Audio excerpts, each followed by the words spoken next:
ঠান্ডা আসলেই আমাদের বাড়ির প্রত্যেকেই পছন্দ করে এই পাতার চাটনিটা খেতে।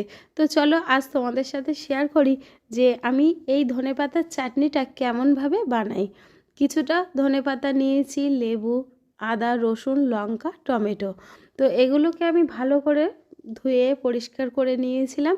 তার মধ্যে কিছুটা পরিমাণে অল্প সামান্য পেঁয়াজ দিয়েছি, দিয়ে সবটাই কিন্তু মিক্সচার মেশিনে দিয়েছিলাম। আর এতে এক ফোঁটাও কিন্তু আমি জল দেব না, পুরোটাই একদম শুকনো শুকনো করে বেটে নিয়েছি। তার মধ্যেই কিন্তু একটু দিয়েছিলাম লেবুর রস, আর আমি একটু সন্দক লবণ ব্যবহার করলাম, তোমরা চাইলে একটু সাদা লবণও ব্যবহার করতে পারো। তার মধ্যে একটু কাঁচা সর্ষের তেল দিয়ে কিন্তু একটু ভালো করে চামচ দিয়ে নাড়িয়ে নিলেই রেডি হয়ে যাবে ধনেপাতার চাটনি। আর আমরা কিন্তু খেতে ব্যাপক ভালোবাসি। তো আজ ভিডিওটা তোমাদের কেমন লাগলো অবশ্যই জানিও।